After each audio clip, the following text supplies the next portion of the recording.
अस्सलाम वालेकुम, good morning everybody, welcome to Geo Pakistan. क्या हाल है आप लोगों का? अच्छा, जल्दी से पहले तो आपको बता दें हमारी बाकायदगी से थोड़ी सर्दी जो है वो आना शुरू हो गई है कराची में।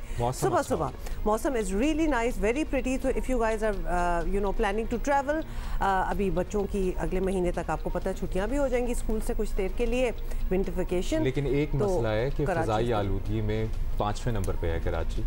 लाहौर सब पे बाजी ले गया है और कराची अब 4थे नंबर पे है। हाँ, तो लेकिन इसका ख्याल भी रखना है। लेकिन इसीलिए तो कह रहे हैं लाहौर वालों, आप बेशक इधर आके थोड़ी सी छोटी सी मिनी वीकेक कर लें, क्योंकि आप तो नंबर 1 है इस वक्त पोल्यूशन में, एयर क्वालिटी इंडेक्स। तो मेरा ख्याल है कि अब रोना और चीखना शुरू कर देगा, बिकॉज कंसिस्टेंटली लाहौर जो होता है वो टॉप 3 में होता है, दिल्ली भी साथ साथ है, आपको पता ही है। खैर एनीवे, जुड़े हुए तो शहर अभी तक वो जो इंतज़ामात हैं उस तरह पंजाब हुकूमत ने कुछ ना कुछ एक्शंस लेती रहती है, लेकिन कोई लॉन्ग टर्म इक़दाम लेने होंगे, क्योंकि ये वाली चीज़ अब बढ़ रही है। मुसलसल हम देख रहे हैं कि फ़ज़ाई आलूदगी में लाहौर और कराची का नंबर हमेशा आगे रहता है। तो यहाँ पर जो एक तो ऑब्वियसली वफाकी हुकूमत और सूबाई हुकूमतों को भी इस पर कोई काम करना हो, और इसीलिए पहली चीज़ तो आपको पता है ना, कुछ इस किस्म की हरकत हो रही होती है तो छुट्टियां दे दो जी। स्कूलों को भी बंद, ऑफिसेस में, मतलब this is our knee jerk reaction to anything that is happening. कि सेटल तो हम बाद में कर लेंगे, बाकी घरों में रखें जी सारों को। तो वही चल रहा है लाहौर में, छुट्टी हुई है, so schools and offices are closed. अच्छा जी, क्रिकेट वर्ल्ड कप की परफॉर्मेंस तो आप सबके सामने ही है। क्रिकेट वर्ल्ड कप में नाकामी के बाद अब कौमी खिलाड़ियों की वतन वापसी हो चुकी है। दूसरी तरफ शिकस्त के असरात भी नजर आने लगे हैं। पाकिस्तान टीम के बॉलिंग कोच मॉर्नी मॉर्कल ने इस्तीफ़ा दे दिया है और ये पहले हैं चीफ सेलेक्टर इंजमामुल हक के बाद जिन्होंने पहला इस्तीफ़ा दिया है। रवा साल जून में। अच्छा, आप एक्सपेक्ट कर रहे हैं बहुत सारे, और अब तो बनता है, मेरा नहीं ख्याल कि अब कोई भी ऐसा है जिसको वहाँ रहना, और वर्ल्ड कप में ऐसी परफॉर्मेंस के बाद मुझे नहीं लगता किसी को भी वहाँ पर रहना चाहिए। एथिकली आपको रिजाइन कर देना चाहिए। Yes, you are right. 6 माह का मुआहदा हुआ था इनका पीसीबी के साथ, और इनका मुआहदा अगले महीने खत्म होना था, लेकिन उन्होंने पहले ही इस बात पे इस्तीफ़ा दे दिया कि वो जो परफॉर्मेंस है उनके सामने, और ये परफॉर्मेंस बनती भी इसलिए क्योंकि इनके हाथ में जब आई पाकिस्तान की बॉलिंग तो नंबर 1 पे थे हम। नसीम शाह, शाहीन शाह अफरीदी, हारिस रऊफ बहुत अच्छा परफॉर्म कर रहे थे, और समहाउ जब ये बेसिकली हेड बने संभाला तो अब हम नहीं कह रहे कि किसका कसूर है या क्या है, लेकिन इनकी कंट्रीब्यूशन जीरो थी। Let's just put it that way. और इनका अपना भी क्रिकेटिंग रिकॉर्ड और कोई खास नहीं है, कुछ खास नहीं था as a South African player. उन्होंने कुछ खैर एनीवे, पीसीबी का ये कहना है कि मॉर्नी मॉर्कल के जो अल्टरनेटिव मुतबादिल कोई होगा उसका ऐलान जल्द कर देंगे, तो ये भी हो जाएगा। और इससे पहले उमर गुल की बात करेंगे, शायद उमर गुल का नाम सामने आ जाए as bowling coach. Let's see. इससे पहले याद ही होगा आपको, चीफ सेलेक्टर इंजमामुल हक ने वर्ल्ड कप के दौरान ही उन्होंने तो इस्तीफा दे दिया था कि जाओ जी जो करना कर लो। और बाबर आजम की कप्तानी पे भी आपको पता है कि सवालात जो हैं वो उठ रहे हैं। अलबत्ता पाकिस्तान के साबिक क्रिकेटर्स ने बाबर आजम को ऑस्ट्रेलिया के खिलाफ कैप्टन जो है वो बरकरार रखने की हिमायत की है, तो दे थिंक कि अभी बहुत जल्दी है एंड ही शुड स्टे। और उमर गुल ने बॉलिंग कोच के लिए, जिस तरह हमने पहले भी बात की, दस्तयाबी जाहिर कर दी है। कई साबिक खिलाड़ियों ने भी बाबर आजम को कप्तानी छोड़ने का मशवरा दिया है, और 2009 के T20 वर्ल्ड कप जीतने वाली टीम के एजाज़ में होने वाली तकरीब में कल काफ़ी क्रिकेटर्स जमा थे। शाहिद अफरीदी वहाँ पर मौजूद थे, मिसबाह-उल हक और शुएब मलिक ने टीम की कारकर्दगी का पोस्टमार्टम किया। क्या कहा उन्होंने, पहले वो देख लें। यूनुस खान ने आई थिंक लड़कों को लड़ाना कैसे है, कप्तान जो होता है वो 10 लड़के जो ग्राउंड में होते हैं उस तरह नहीं सोचता। वो लीडर इसलिए होता है कि वो डिफरेंट आइडियाज के साथ ग्राउंड में प्लेयर्स को लीड करता है, तो ये कप्तान का इंपॉर्टेंट रोल है। तो यूनुस खान ने मुझे जबरदस्ती कहा कि लाला मोहम्मद तुम्हारी जरूरत नीचे नहीं है, आपने ऊपर बैटिंग करनी है। डिसीजन लिया इसने, फवाद आलम से ओवर करवाया, रज़ाक को बुलवाया पाकिस्तान से। ये वो डिसीजन है जिससे कप्तान खुल के लेता है, फिर फेलियर से नहीं डरता। डेथ बॉलिंग उमर गुल, उस टाइम पे उमर गुल के साथ का कोई बॉलर नहीं था। नए बॉल का बॉलर मोहम्मद आमिर जैसा बॉलर नहीं था, अब्दुल रज़ाक जैसा राउंडर नहीं था, सईद अकबर जैसा वर्ल्ड क्लास बॉलर किसी के पास नहीं था, शाहिद अफरीदी जैसा वर्ल्ड क्लास स्पिनर ऑलराउंडर और मोस्ट डिस्ट्रक्टिव बैट्समैन नहीं थे। जब हम 2007 में जब हम बहुत क्लोज मैच गया, उसके बाद हम हारे, तो यूनुस भाई ने, हम सारे बहुत डिप्रेस्ड थे, तो यूनुस भाई को वो चीज़ याद थी। तो जब हम लोग 2009 में वो ट्रॉफी जीते, तो सबसे पहले यूनुस भाई ने मुझे बुलाया क्योंकि मैं कैप्टन था 2007 में, तो उनको पता था इस चीज़ का कि ये बहुत अफसरदा था उस दिन। तो इन्होंने सबसे पहले वो ट्रॉफी मुझे दी और इन्होंने कहा कि यू डिजर्व दिस। अच्छा, ये बड़ी इंटरेस्टिंग बात शोएब मलिक ने की है। 2007 में हम फाइनल में आखिरी बॉल पर हार गए थे। शोएब मलिक उसके कैप्टन थे, मिसबाह उल हक ने वो गलत शॉट खेल दी थी। 2009 में यूनुस खान को वो चीज़ याद थी और जब हम जीते T20 वर्ल्ड कप तो शोएब मलिक ने को ट्रॉफी यूनुस खान ने दी कि आप उठाएं।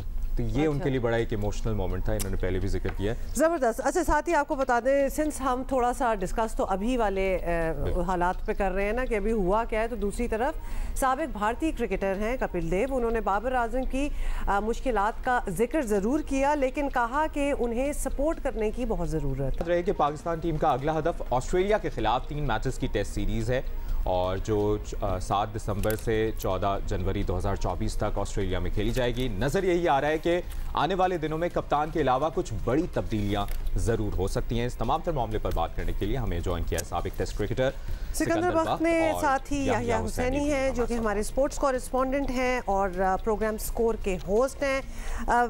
अब इतना कुछ हो रहा है कि बात कहाँ से शुरू की जाए, बिकॉज बहुत ओवरहॉलिंग की ज़रूरत है। सिकंदर, बहुत से लोग हिमायत में आ गए हैं बाबर आजम के, क्योंकि ऑब्वियसली एक जब इस किस्म की परफॉर्मेंस हो तो it's the captain who is the target at the foremost. आपको क्या लग रहा है, ये जो उनके लिए सारे बात कर रहे हैं कि he should actually stay, it's too early कि उनको रिप्लेस किया जाए या सोचा जाए इस बारे में? What are your thoughts on that? Uma, आप कल हमारे साथ शो में थी ना? जी जी बिल्कुल। तो मैंने क्या कहा था आपसे? बिल्कुल, ये अभी इसको ना चेंज करें। आप ये भी बोले सिकंदर ने कहा था। बिल्कुल, आपने भी यही कहा था। और पहले मैं बहुत पीछे चला गया उस वक्त। अच्छा, एनीवे, मेरा जो कॉन्सेप्ट ये था कि देखें, एक तो कप्तान जरूर चेंज होना चाहिए, मगर इसलिए कि उन्हें 4 साल मिले थे, 4 साल में उन्होंने कुछ नहीं किया, नंबर 1। नंबर 2, अभी है ऑस्ट्रेलिया का बिल्कुल 10 दिन के बाद। अब 2 तारीख को टीम जाने हैं, दिसंबर की 2 तारीख को, विच इज मतलब कि बिल्कुल नुक्कड़ के ऊपर है। तो इस वक्त कप्तान चेंज करना और हाँ, अगर यह श्रीलंका का टूर होता, एक कोई छोटी टीम के खिलाफ टूर होता, मैं कहता अब नए कप्तान को भेजे, अच्छा वो बिल्डअप होगा। नहीं, ये वो टूर है जिसमें कुट लगती है और ये बहुत डिफिकल्ट टूर होता है। उसमें इन्हीं साहब को भेजना चाहिए ताकि वो जाए। ठीक है, ये तो मेरी बात हो गई। अब अभी जो आपने बातें सुनाई, उन्होंने कहा कि यूनुस खान जब कप्तान, यूनुस खान बहुत स्ट्रॉन्ग कैरेक्टर है।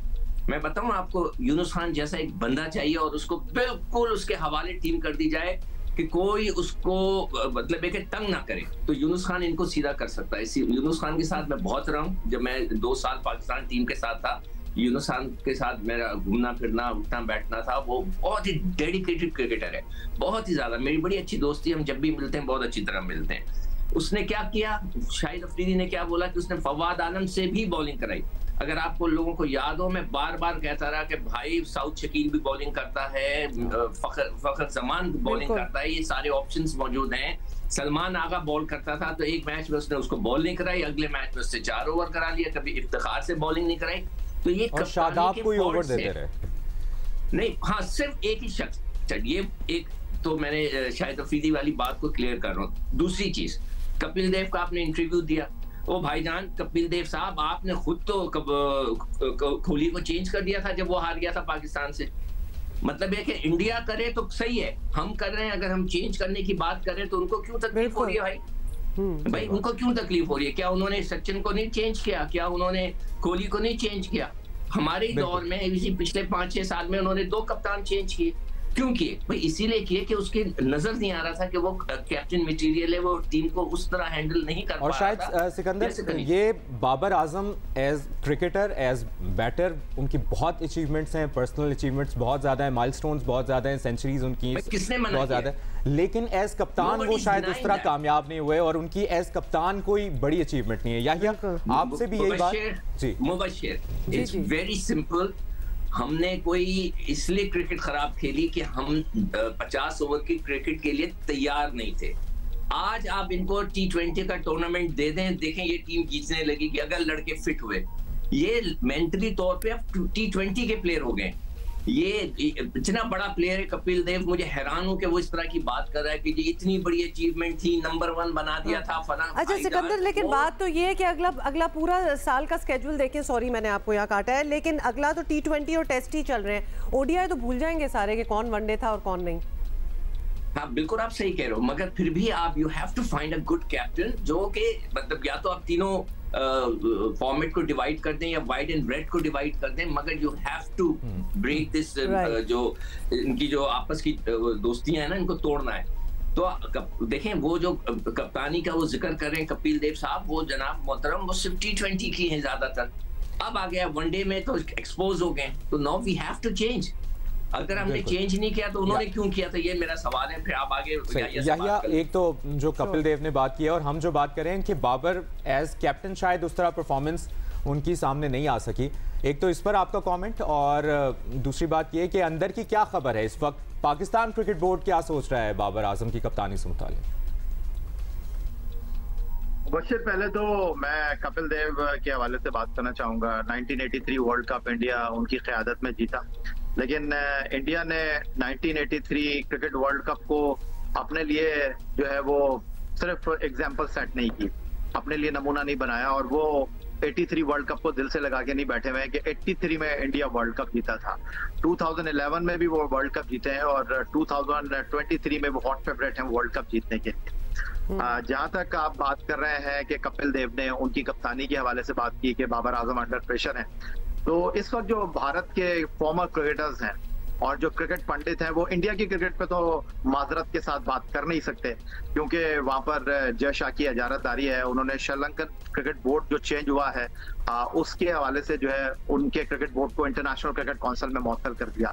वहां पर ना सहाफी इंडियन क्रिकेट बोर्ड के हवाले से बात कर सकता है, ना वहां पर क्रिकेट पंडित क्रिकेट के हवाले से बात कर सकते हैं, ना वहां पर एक्स क्रिकेटर क्रिकेट के हवाले से बात कर सकते हैं। इरफान पठान की तरह पाकिस्तान की नाकामी पर आप डांस करेंगे तो आपको इंटरनेशनल क्रिकेट काउंसिल में कॉमेंट्री मिलेगी। तो अब सबसे आसान उनके लिए टॉपिक है कि पाकिस्तान को डिस्कस करें, तो ये वो कर रहे हैं।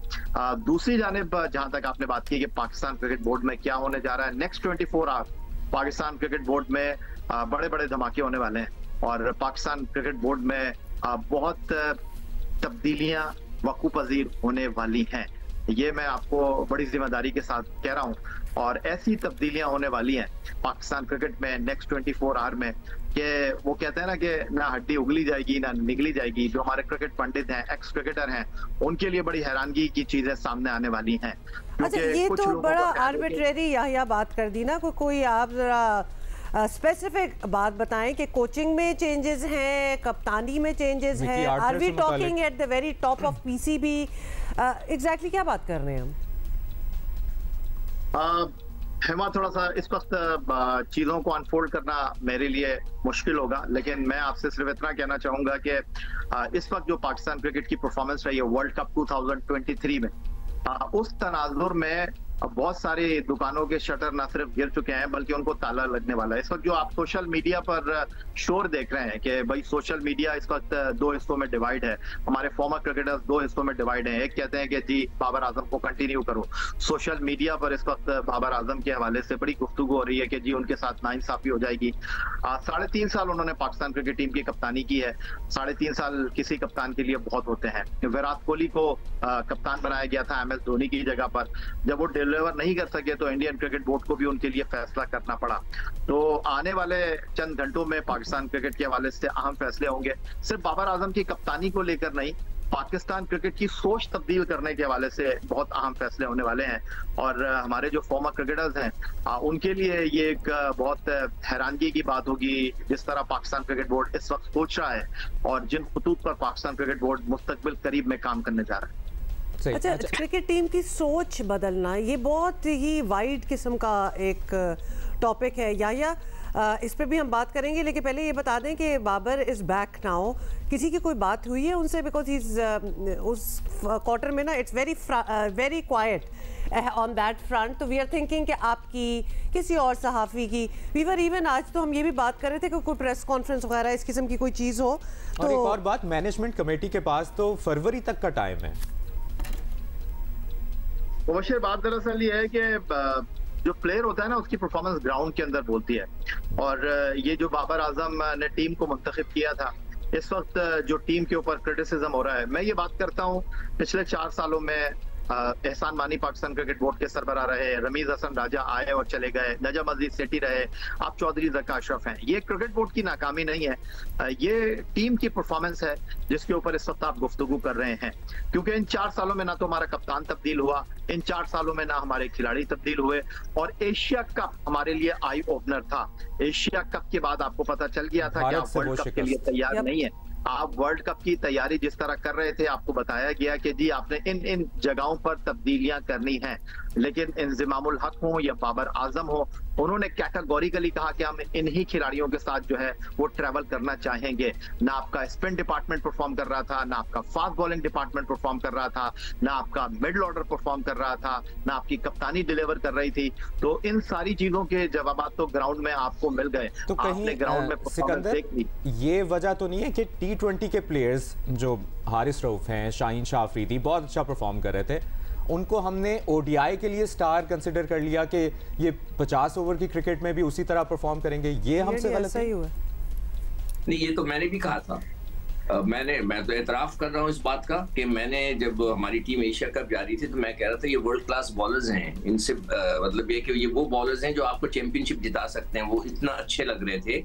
और इसमें मैंने ये भी कहा था कि बाबर बहुत लकी हैं, ये मेरे अल्फाज थे, क्या उनके पास इतना अच्छा पेस अटैक है कि जो उनकी जो गलतियां होती हैं, वो जो गलतियां करते हैं ग्राउंड में, वो ये फास्ट बॉलर्स उसको कवर कर देते हैं अपनी अच्छी परफॉर्मेंस से। ये मैंने खुद कहा था और बाद में मुझे एहसास हुआ कि यार ये तो मैं बहुत बुरी जजमेंट कर गया, इसलिए कि एक नसीम शाह क्या हिला है कि पता नहीं तूफान आ गया कि जी नसीम शाह। मैंने तो पहले भी बोला कि आपको ऐसे मैचेस दिखा दें कि नसीम शाह ने आके उड़ा दिया और वो शोएब अख्तर हुआ हो या वो वसीम अकरम था या वो वकार यूनुस की जैसी उसकी परफॉर्मेंस थी, क्या थी? कुछ भी नहीं थी। इश्तिहारों में वो आ रहे थे, शोशा ज्यादा था उनका और कुछ नहीं था। अच्छी बॉल, एक स्पेल अच्छा करते थे, मगर वो मतलब मैच विनर नहीं थे। हाँ, बैटिंग के अंदर उन्होंने 2 मैच बड़े जबरदस्त जिताए। तो मैंने खुद जो है गलत स्टेटमेंट दिया या मैंने जजमेंट मेरी गलत थी कि ये वर्ल्ड क्लास बॉलर है, ये T20 के जबरदस्त बॉलर हैं, मगर जैसे ही जो ये निकले T20 के अंदर से ये फंस गए। तो अब मैं जो अभी बातें हो रही है ना, देखें ना, कोचेस को बदलने से फर्क पड़ेगा ना आप कुछ कर लें कुछ फर्क पड़ेगा। असल चीज है जो क्रिकेट का सिस्टम हमने तबाह बर्बाद किया हुआ है उसको वापस लेकर आए। हर लड़का, अब यूनुस खान का जिक्र हो रहा है, अभी आपने जितने लड़कों का इंटरव्यू सुना है, अजमल, यूनुस, अफरीदी, शोएब मलिक, ये सारे क्रिकेट खेलते रहे डोमेस्टिक की। हम जिस बैंक से खेलते थे ये दूसरे बैंकों से खेलते थे, हमारा आपस में टकराव होता था, एक दूसरे से खारबाजी में मैच होते थे, वो होते ही नहीं। ये लोग तुम बिल्कुल एक तरफ, जब तक ये सिस्टम वापस नहीं आएगा आपकी टीम अच्छी नहीं होगी। आप अच्छा, चले, हम मेरी बात छोड़ दें जी सिकंदर, और याहिया का ये कहना ज्यादा दूर जाने की जरूरत नहीं है। आप अपने पड़ोस से जाके देख लें कि उधर क्या सिस्टम चल रहा है, बिल्कुल अडॉप्ट कर लें यार। अब ऑस्ट्रेलिया ना जाए, इधर ना जाए, बराबर में चले जाए। और एक्चुअली हम करते भी थे ये प्रैक्टिस तो हमने खत्म कर दी, वरना it's not as if that would be very new for us. ये बताएं याहिया का ये कहना, and I am sorry I am still stuck there, how do you change somebody's or a team's mindset? मतलब हम ये थॉट प्रोसेस, ये mindset, ये this is a tall task, ये कैसे बदला जा सकता है? मैं भी अभी याहिया से यही पूछने वाला था कि मेरे सवाल के बाद आप ये सवाल उनके सामने डाल दें, क्या ये क्रिकेट बोर्ड इतना स्ट्रांग है कि इतनी तब्दीलियां करे? देखिए इस क्या है, 4-5 लड़कों का एक ग्रुप है जिन्होंने इस टीम पे जो है कंट्रोल रखा हुआ है। आपने जब तक उसको नहीं तोड़ेंगे, बाकी सारे लड़के तो खेल रहे हैं ना इस डोमेस्टिक के अंदर, जो नहीं खेल रहा आप उसको एक किनारे करते हैं, ना उसको कहते साफ कि आप सिलेक्ट ही नहीं होंगे, PSL में भी ना करें। सर ये जो PSL आ गया, ये पैसे बनाने, इससे पहले जो रमीज राजा ने जूनियर एक अरब रुपया खर्च किया था जूनियर कप में PSL की तर्ज पे। एक बच्चा बता दें जो उस टूर्नामेंट से पाकिस्तान टीम में आया हो, 1 अरब रुपए, मजाक है? तो भाई आप इन सबको एक तरफ रख दें और सिर्फ सिस्टम पे बात करें। इन 4-5 लड़कों को आपने सख्ती से बोलना है, यही लड़के आपकी क्रिकेट को कंट्रोल करते हैं, परफॉर्मस भी ये T20 में देते हैं कि आपने कहना है जाके डोमेस्टिक क्रिकेट खेलो। लेकिन आपने 4 लड़कों को ऊपर सख्ती करके इनको कंट्रोल करके आपकी पूरी टीम कंट्रोल हो जाएगी। मेरा चैलेंज है ये जी। सिकंदर जो बात करें कि सिस्टम की खराबी, लेकिन 2009 के जिस तरह क्रिकेटर्स की बात करें जो कल ये इवेंट भी हुआ है, उस वक्त भी सिस्टम खराब ही था। उस वक्त भी सिस्टम में लूप होल्स थे, लेकिन क्या कैप्टनसी का फ़र्क पड़ा? यूनुस खान की कैप्टनसी, और जिस तरह वो शुएब मलिक भी बात करें, आफरीदी भी बात करें कि यूनुस खान ने जोड़ के रखा और वो माइंडसेट दिया टीम को कि हमने जीतना है, वो बाबर नहीं कर सके किसी भी इवेंट में? मुबशर, बात दरअसल ये है कि 2009 आईसीसी वर्ल्ड T20 जब पाकिस्तान जीता तो मैं वहां पर मौजूद था, और पाकिस्तान क्रिकेट 2009 वर्ल्ड कप के बाद तब्दील हुई जब स्पॉट फिक्सिंग स्कैंडल हुआ। सलमान बट टीम पाकिस्तान के कप्तान थे, वो जिस डायरेक्शन में टीम को लेकर जा रहे थे उन्होंने अपने ही पांव पर कुल्हाड़ी मारी, और कुल्हाड़ी नहीं मारी, उन्होंने कुल्हाड़ी के ऊपर अपना पांव रख दिया, और उनके जाने के बाद मिसबाहुल हक पाकिस्तान टीम के कप्तान बने। और जो 5 साल में उन्होंने कप्तानी की, उन्होंने जिस सोच के साथ बल्लेबाजी की, जिस तरह लोग उनके बारे में बात करते रहे, उससे पहले इंज़मामुल हक के बारे में बात कर रहे थे कि उनको ऊपर आकर बैटिंग करनी चाहिए, इंज़मामुल हक ने अपना नंबर तब्दील नहीं किया, मिसबाहुल हक ने अपना नंबर तब्दील नहीं किया।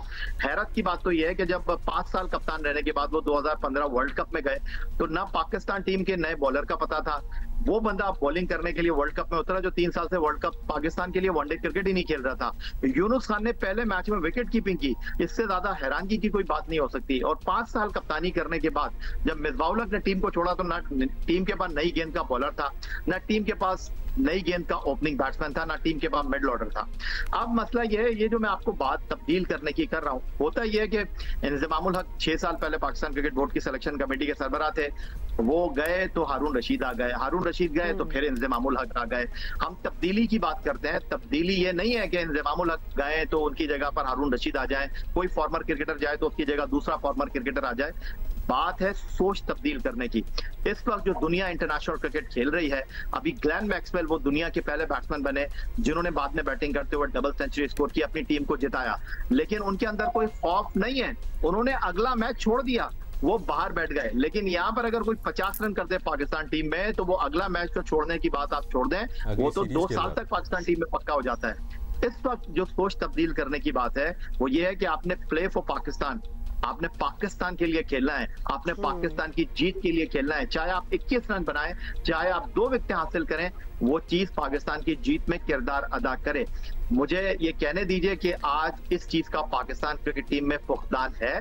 पाकिस्तान क्रिकेट टीम इस चीज को बहुत ज्यादा लैक कर रही है। आप इमामुल हक को कैरी करते रहे क्योंकि वो कह रहे थे कि मेरी 50 की एवरेज है। इस 50 की एवरेज का आपने क्या करना है? आपने फखर जमान को इस वर्ल्ड कप में 4 मैच खिलाए, उन्होंने 2 मैन ऑफ द मैच लिए। आपके पास जो बड़े खिलाड़ी बातें की हैं याहिया और सिकंदर, और जो आप कह रहे हैं कि 24 घंटों में पीसीबी के अंदर बड़ी तब्दीलियां आ सकती हैं, तो हमने देखना होगा क्या तब्दीलियां आती हैं। और हुमा वही बात कि अच्छा क्रिकेटर, थैंक यू अच्छा क्रिकेटर हो, वो अच्छा एडमिनिस्ट्रेटर हो, ये ज़रूरी नहीं है। तो अच्छा क्रिकेटर हो, अच्छा कप्तान ना हो, ये ज़रूरी नहीं। खैर हमें ये तो पता है ना, बहुत सी चेंजेस होनी है, and of course obviously everybody wants it to become better. हमारी क्रिकेट जिस रूज पे थी उसी पे होनी चाहिए, तो उसके लिए सारे मिलके काम करेंगे। We are hoping for that. कोई शक नहीं है कि बाबर आजम एक ग्रेट क्रिकेटर है, लेकिन शायद वो अच्छे कप्तान साबित नहीं हो सके किसी भी इवेंट में। या फिर something needs to be tweaked. In the meantime आपको याद है ना कि इस वीकेंड को जी दिवाली का त्यौहार था, इवेंट था, और बड़ा ही ज़बरदस्त मनाया भी गया।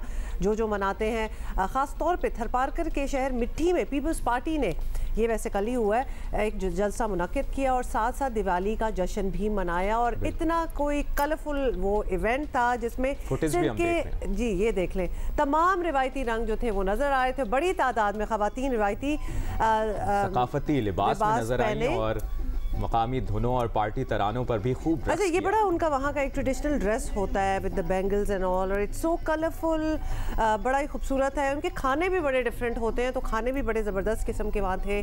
पूरा एक एहतमाम था। और अक़लियती बिरादरी से इज़हार यकजहती के लिए बिलावल भुट्टो ने दिवाली की तकरीब में शिरकत की और केक भी काटा। बिलावल भुट्टो ज़रदारी के लिए पुरतकल्लुफ़ खानों का एहतमाम किया गया, जिसमें चिकन, मछली, बारबेक्यू, सब्जियों की डिशों से तवाज़ो की गई। और इस मौके पर आतिशबाजी का कर दिया करें, जब खाना आए ना तो प्लीज हमें हटा दिया करें, क्योंकि जो हमारा शो देखते हैं उनको पता है we are foodies and hopefully they are too. बहुत ही अच्छा खाना लग रहा है। और आतिशबाजी का भी खूबसूरत मुजाहरा किया गया और बड़े मजे के खाने थे। दिवाली भरपूर तरीके से मनाई गई। अच्छा, बाय द वे मैं भी एक दिवाली इवेंट पे गई थी संडे को, और वो बड़ी अच्छा कलरफुल भी था, फुलझड़ियाँ भी थी, and it was very nice, very different. अच्छा, अभी हम एक बात कर रहे हैं क्योंकि एक परदेसी परिंदा जो है बेचारा लोगों के हद चढ़ते चढ़ते बस रह गया, और वो कराची कैसे पहुंच गया is a very big question. और परिंदा है जी ब्राउन पेलिकन, जो कि बिल्कुल इस इलाके का नहीं है, लेकिन एक परिंदा प्लीज़ दिखाएं ताकि पता चले ये छोटे मोटे परिंदे की बात नहीं कर रही, इट्स ह्यूज। तो ये बेचारा भटक गया और इधर पहुंच गया। लेकिन कराची के एक रिहायशी है सुल्तान, उनको शाबाश देनी चाहिए। हुआ कुछ यूँ है कि काठौर कराची के रिहायशी सुल्तान के बाग में ब्राउन पेलिकन आ गया, जिसे देखकर कई लोग इसके पीछे शिकार करने आ पहुंचे, और सुल्तान ने इसकी इत्तला वाइल्ड लाइफ के हुक्काम को दी, जिस पर टीम वहां पहुंची और उन्होंने दूर दराज से आए इस परिंदे को रेस्क्यू कर लिया।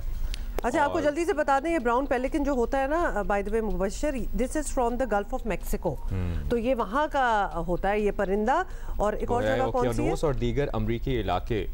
तो आई एम जस्ट वंडरिंग कि ये कैसे इधर आया होगा, उड़ते उड़ते भटक गया होगा। लेकिन वैसे मौसम सरमा में ये परिंदे जो है लंबी मुसाफतें इख्तियार करके गर्म ममालिक का रुख करते हैं, तो हो सकता है पाकिस्तान कुछ बहुत ही गर्म ममालिक में आ भी गया, लेकिन इसको पता नहीं था कि हमारे तो एयर क्वालिटी इंडेक्स ही इतना बुरा है कि इधर ना ही आओ। लेकिन अब इसको रेस्क्यू कर लिया गया है, और जब ये बिल्कुल ठीक हो जाएगा तो फिर इसकी अपनी जो हैबिटेट है उसमें इसको वापस पहुंचा दिया जाएगा। बहाली का अमल जारी है, जैसे ही पेलिकन मुकम्मल उड़ने के काबिल हो जाएगा इसे कराची के नज़दीक समंदर में आज़ाद कर दिया जाएगा। तो अच्छा, कराची के रिहायशी सुल्तान को हम भी शाबाश देते हैं। हाँ, very good. But what a shock that you wake up in the morning और आपके गार्डन में इतना बड़ा एक ऐसा जानवर हो, ऐसा परिंदा हो जो आप बिल्कुल रिकॉग्नाइज, पीछे लोग पड़ जाएं कि हम कहीं ना कहीं इसका शिकार कर लें। वैसे लोग भी क्यों हम लोग इस किस्म की हरकतें करते हैं, लेकिन अल्हम्दुलिल्लाह हमारे बीच में भी बहुत से ऐसे लोग हैं जो दे वांट टू रेस्क्यू, क्योंकि उनको पता है ये बड़ी नायाब चीज़ है। अब हम जिसकी बात करेंगे वो बहुत इंपॉर्टेंट और बहुत ज़रूरी इसलिए है क्योंकि दुनिया भर में, पाकिस्तान में भी ज़्यादती से बचाव का आलमी दिन आज मनाया जा रहा है, और हम लोग बिल्कुल भी ख्याल नहीं कर रहे।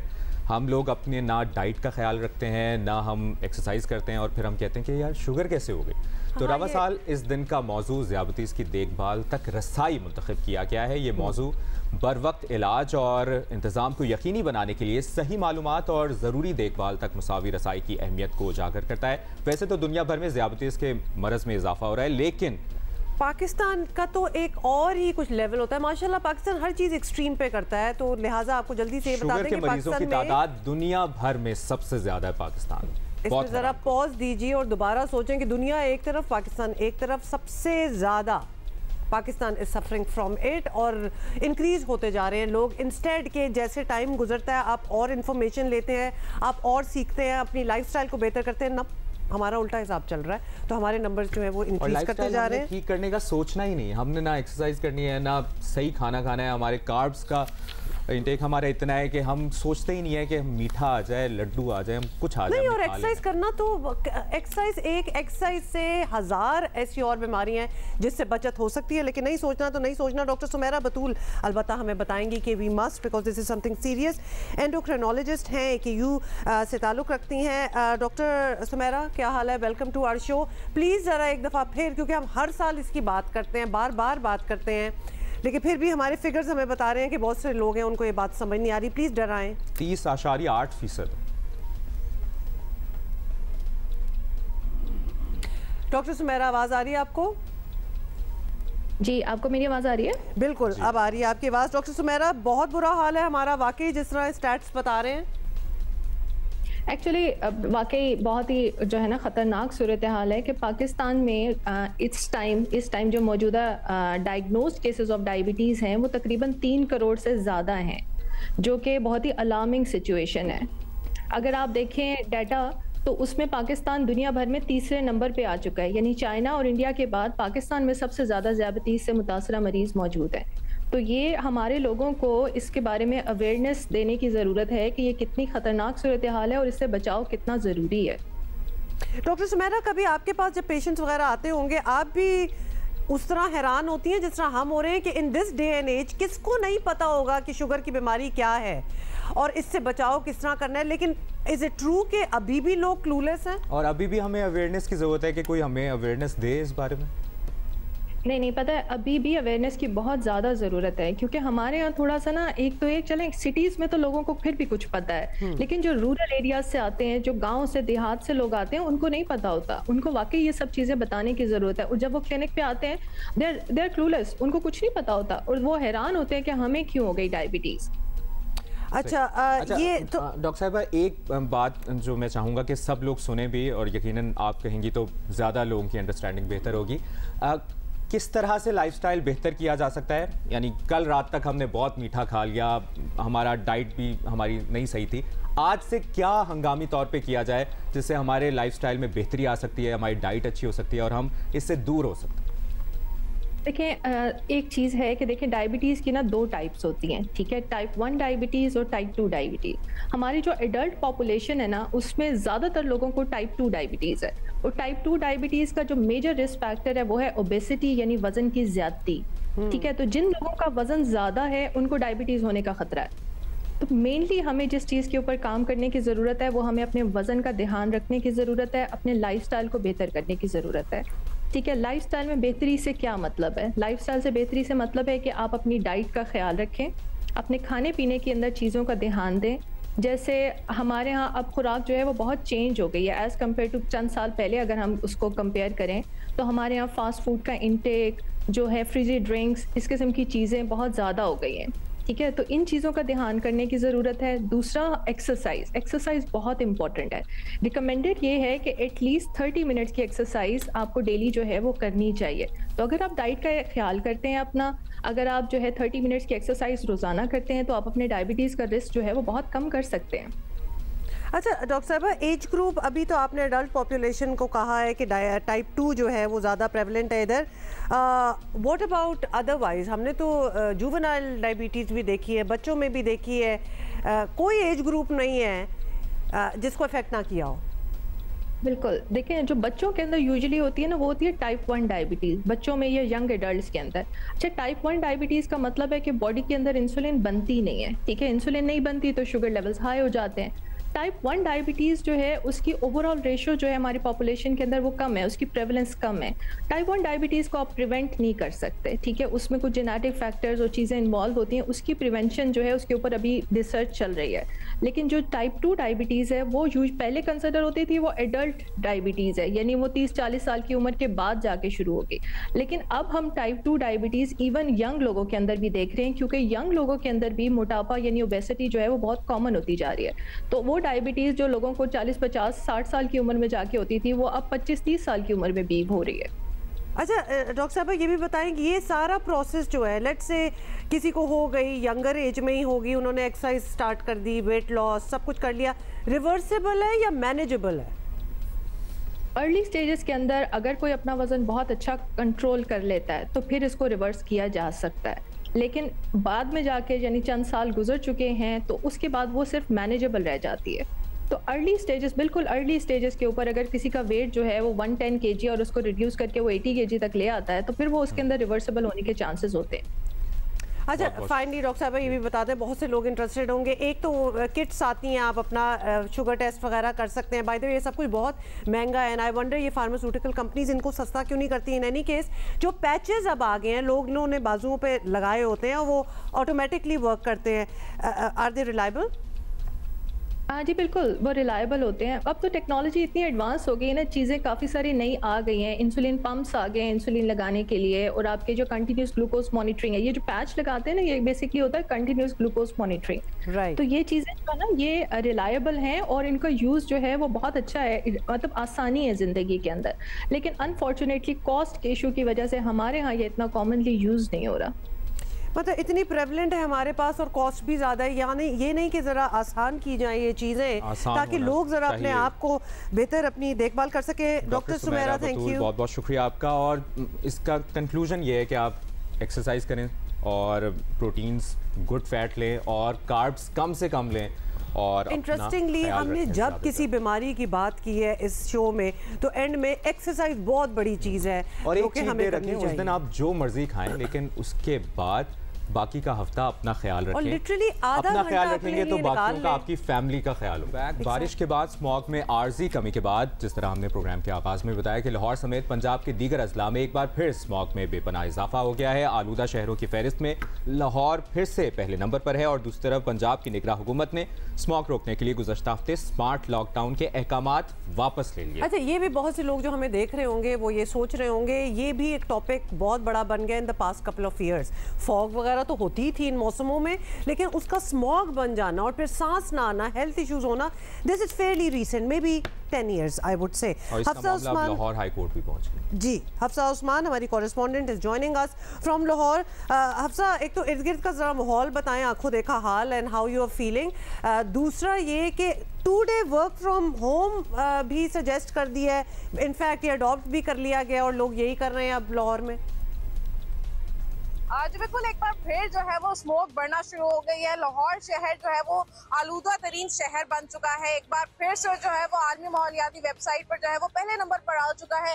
इस वक्त जो एयर क्वालिटी इंडेक्स रिकॉर्ड किया गया है वो 380 से जो है वो तजावुज कर चुका है। माहिरीन ने यही खदशा जाहिर किया है कि आने वाले दिनों में जो है वो एक बार फिर स्मोक जो है वो बहुत हद तक बढ़ जाएगी। गुज़िश्ता हफ्ते हमने देखा कि जुम्मे के रोज बारिश हुई, जिससे स्मोक की हद में जो है वो काफी हद तक कमी हुई, जिसकी वजह से शहरियों ने भी सुख का सांस लिया। लेकिन आज एक मरतबा फिर स्मोक जो है वो बढ़ चुकी है। आइंदा आने वाले दिनों में भी माहिरीन का यही कहना है कि इसकी जो इंटेंसिटी है वो ज्यादा से ज्यादा हो जाएगी। जब भी लोग बाहर निकले, घरों से निकले, वो मास्क का इस्तेमाल जो है वो लाजमी रखें, ताकि मुख्तलिफ बीमारियां जो स्मोक से हो रही हैं, जिसमें गला खराब हो रहा है, आंखों में जलन होती है, इससे जो है वो बचा जा सके। महकमा मौसमियात से भी हमारी बात हुई, उनका यही कहना था कि आइंदा आने वाले दिनों में जो है वो बारिश का जो है वो फिलहाल कोई इम्कान मौजूद नहीं है। लोगों को जो है वो एहतियाती तदबीरें इख्तियार करनी होगी, कम से कम घरों से बाहर निकलना होगा, ताकि स्मोक के असरात से जो है वो बचा जा सके। जी, आई एम ग्लैड टू सी हफ्सा ने खुद मास्क पहना हुआ है and that is the way. और वही बात के ख्याल रखना है, मास्क पहनना अब ज़रूरी हो गया है हर तरह से। जब भी आप जहां भी बाहर निकलें, आप मास्क कभी उतारना ही नहीं चाहिए था भाई। इतने फ़ायदे जब किसी चीज़ की समझ आ जाए ना, पता चल जाए, तो उसको फिर अडॉप्ट कर लें, एक ज़िंदगी का एक लाइफस्टाइल। आपको पता है कि इवन बिफोर कोविड उसने मास्क को ले, there are places in the world, China वगैरह में इतनी पोल्यूशन एज इट इज़ होती है कि लोग मास्क वैसे ही पहनते थे। और फिर स्मार्ट लॉकडाउन या लॉकडाउन की जरूरत नहीं पड़ेगी, अपना ख्याल खुद ही रखना। अच्छा जी, आपको पता है हम भूल जाते हैं सारी cricket world cup and all those में, और मौसम भी बदल रहा है कि भाई इलेक्शंस हो जाएंगे, अभी साल अगला स्टार्ट होना है और इलेक्शंस हो जाने हैं, तो उसकी कैंपेनिंग फाइनली स्टार्ट हो ही गई है। बिल्कुल। और मियां नवाज शरीफ की वतन वापसी के बाद मुस्लिम लीग नून सियासी तौर पर पूरी तरह सरगर्म नजर आ रही है। सिंध के बाद अब वो बलूचिस्तान में नए इत्तेहाद की तैयारियां कर रहे हैं। नवाज शरीफ आज बलूचिस्तान पहुंच रहे हैं, जहां वो पार्टी रहनुमाओं से मुलाकात और मुल्की सियासी हालात पर गुफ्तगू करेंगे। इतलात हैं कि नवाज शरीफ से मुलाकात के बाद बलूचिस्तान के अहम सियासी रहनुमा नून लीग में शामिल होंगे, और इसके अलावा नवाज शरीफ की बलूचिस्तान की दीगर पार्टियों के सरबराहों से भी मुलाकातें तय हैं। नून लीग की हालिया हिकमत अमली पर बात करें तो खैबर पख्तूनख्वा में इनकी इत्तेहादी JUI फे है। सिंध में GDA और MQM से सियासी दोस्तियां हो चुकी हैं, हमने देखा कुछ दिन पहले ये सियासी इत्तेहाद बना है, और अब बलूचिस्तान में भी मियां साहब कुछ ऐसा ही करने जा रहे हैं। बलूचिस्तान अवामी पार्टी के कई रहनुमा पहले ही नून लीग में शमूलियत का इशारा दे चुके। अच्छा, जिससे इस तासुर को तकवीयत मिल रही है कि नून लीग अगले इलेक्शन में कौमी हुकूमत की तर्ज पर हुकूमत बनाना चाहती है। और दूसरी तरफ आपको ये भी बता दें, पीपल्स पार्टी को नून लीग की सियासी सरगर्मियाँ कुछ मशकूक लग रही हैं, और उन्हें लगता है कि नून लीग को पसे पर्दा ताकत और हल्कों की हिमायत हासिल है। हल्कों की हिमायत बिल्कुल। और साथ ही बता दें, chairman people's party Bilawal Bhutto ने नून लीग का नाम लिए बगैर कहा कि PTI की नकल करके इलेक्शन लड़ने वाले नाकाम होंगे। सुनिए क्या कहा उन्होंने। फरवरी में काफी जमातों के लिए पाकिस्तान के अवाम सरप्राइज देंगे। ये जो अपने कमरे में बैठ के मंसूबे बना रहे हैं, जो अपने कमरे में बैठ के अभी से अपना इलेक्शन रिजल्ट्स डिक्लेयर करवा रहे हैं, उनके लिए पाकिस्तान के अवाम 8 फरवरी को जवाब देंगे। अच्छा जी, नून लीग रहनुमा ख्वाजा साद रफीक ने अपने उन सियासी हरीफों का पेशगी शुक्रिया अदा किया है जिन्हें लगता है कि मियां साहब अगले वज़ीर आज़म होंगे। हम हर उस दोस्त के और सियासी हरीफ के शुक्रगुजार हैं जिसे ये यकीन हो गया है कि अगले वज़ीर आज़म मियां मोहम्मद नवाज शरीफ होंगे। इस पे मैं उनका शुक्रिया अदा करता हूँ। बाकी ये जो चार्जशीट है ये पॉलिटिक्स में चलती है। आखिर आपने इलेक्शन में जाना है, कुछ कहना है, वोटर से वोट लेना है। अगर आपने anti-PMLN वोट कलेक्ट करना है तो कोई बात कहेंगे तो वोट मिलेगा ना आपको। इसलिए इतनी छूट मेरा ख्याल है हमें अपने दोस्तों को दे देनी चाहिए। अच्छा, ज़रा आपको समझा दें कि मुस्लिम लीग नून का तीनों सूबों में इंतखाबी इत्तेहाद करना पीपल्स पार्टी को इसलिए भी अच्छा नहीं लग रहा क्योंकि माजी में नून लीग ने इंतखाबात से पहले सियासी इत्तेहाद के लिए जोड़ तोड़ नहीं की, और इसकी एक वजह यह भी हो सकती है कि नून लीग को लगता है कि अकेले अपने बलबूते पर इलेक्शन शायद आज के हालात में बहुत मुश्किल हो जाएगा। Alliances will have to work out. Asma Shirazi हमारे साथ दूसरी जमातों का सहारा तलाश कर रही हैं और ये बात आसमा शिराजी साहिबा से जानने की कोशिश करते हैं कि क्या सिचुएशन बनती देख रही हैं। आसमा शिराजी साहिबा, शुक्रिया आपके वक्त के लिए। पाकिस्तान मुस्लिम लीग नून की ये वाज़ेह स्ट्रेटजी लग रही है कि वो सिंध के बाद बलूचिस्तान और खैबर पख्तूनख्वा में इंतखाबी इत्तेहादों के साथ ही जाएगी। उमूमी तौर पर इलेक्शन के बाद इत्तेहाद बनाने का रवाज रहा है, लेकिन मुस्लिम लीग नून इस बार कुछ अलग कर रही है। वजह क्या समझें इसकी? देखिए, इसकी वजह यह है कि एक जो खदोखाल हैं हुकूमत बनाने के लिए या जो लवाजमात हैं वो पहले ही पूरे किए जाएं, और ये सारी तासुर की ज़ाहिर गेम है। और इलेक्शन से पहले एक इस तरह का माहौल वजूद में आ जाए कि यूँ लगे कि पाकिस्तान मुस्लिम लीग नवाज़ ही हुकूमत बनाना चाह रही है, और इसका फ़र्क जो है और इसका जो असर है वो पंजाब में और पंजाब के वोटर और सपोर्टर के ऊपर भी ख़ास करके पड़ता है। तो जब आपके पास एक कंफर्टेबल जो तादाद है वो इलेक्टेबल्स की बलूचिस्तान से आ जाए, जो कि एक सेफ़ हेवन है इलेक्टेबल्स के लिए, और दूसरी तरफ से अगर सिंध के अंदर एक अलाइंस में जाके वहाँ से आप कुछ स्ट्रेंथ हासिल कर लेते हैं, और इसी तरह से JUIF के साथ भी और बलूचिस्तान में भी JUIF काफ़ी इम्पॉर्टेंट है और काफ़ी स्ट्रॉन्ग है। खैबर पख्तूनख्वा के अंदर भी उनकी काफ़ी ज़्यादा स्ट्रेंथ है। तो अगर आप ये ले लेते हैं और पंजाब के अंदर आप अपने वोट बैंक को इंटैक्ट करके आप अपनी इलेक्शन जो है वो जीतते हैं, तो इसका मतलब यही है कि आप एक हुकूमत बनाने की पोजीशन में आ जाएंगे और एक अलायंस और एक मखलूत हुकूमत जो है वो जन्म लेगी। और पाकिस्तान मुस्लिम लीग नवाज़ इसी तासुर को सामने रखते हुए काम करे, और ये समझा जाए यूँ कि ये साइंटिफिक बुनियादों के ऊपर जो है वो पाकिस्तान मुस्लिम लीग नवाज़ इस मामले को देख रही है, ताकि पहले से ही अपनी जो पेशबंदी है वो की जाए। और अगर जाहिर है कि तहरीक इंसाफ के कैंडिडेट्स जो है अगर वो मैदान में नहीं होते, अगर होते भी हैं और उनके पास इतनी स्ट्रेंथ नहीं है और उनके पास इतनी ताकत नहीं है कि वो अपने लोगों को लेके बाहर निकलते हैं या वो वोटर को अपने निकालते हैं, तो फिर पाकिस्तान मुस्लिम लीग नवाज़ के लिए पंजाब के अंदर भी एक अच्छा जो है वो माहौल होगा। तो मेरा ख्याल है कि यही वो वजूहात है जिसकी बुनियाद पे सामने इसको रखते हुए पाकिस्तान मुस्लिम लीग नवाज़ जो है वो इलेक्टेबल्स के ऊपर आंखें लगाए बैठी है। अच्छा आसमा, ये भी बताएं कि सिंध बलूचिस्तान खैबर पख्तूनख्वा में ये इत्तेहाद शायद इलेक्शन में तो फ़ायदा दे देंगे, लेकिन मुस्लिम लीग नून फिर पंजाब की हद तक महदूद जमात ही नज़र आएगी। तो क्या कौमी पॉलिटिक्स की दावेदार पार्टी के लिए ये परेशानी की बात नहीं होगी? बहुत परेशानी की बात है। अगर पाकिस्तान के अंदर जो है वो सियासी जमातों को मुख्तलिफ सूबों के हवाले से उनकी पहचान हो और उनकी जो सियासत है वो सूबों तक ही महदूद हो, तो फिर ये कोई अच्छा साइन नहीं है।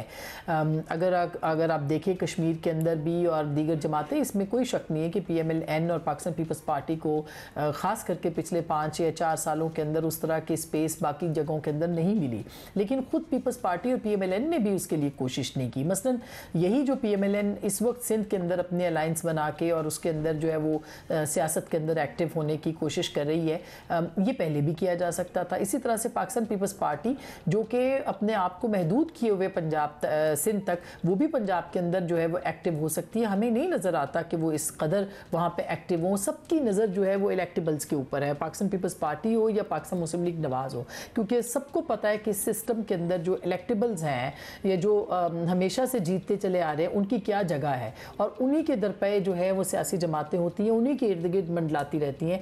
ये जो एक सियासत है जो सूबाई उसके अंदर जाके मर्ज हो गई है, अनफॉर्चुनेटली ऐसा नहीं है कि गुंजाइश नहीं है। आज़ाद कश्मीर के अंदर भी, गिलगित बल्तिस्तान के अंदर भी पाकिस्तान पीपल्स पार्टी, पाकिस्तान मुस्लिम लीग नवाज़, इवन तहरीक इंसाफ का बड़ा साइज़ वहाँ पे मौजूद है। और इसी तरह से अगर आप देखें कि खैबर पख्तूनख्वा के अंदर JUIF एक बड़ी पार्टी के तौर पर वहाँ पर सामने आती रही है, और इसी इसी तरह से पंजाब के अंदर तहरीक इंसाफ है और पीपल्स पार्टी को गुंजाइश वहाँ पे ना मिली, ना उन्होंने गुंजाइश वहाँ पे बाद में निकालने की कोशिश की। और ये शायद एडजस्टमेंट्स थी जो 16 महीने की के अंदर हुकूमत में भी हमने देखी, जिसकी बुनियाद के ऊपर इसको इग्नोर किया गया।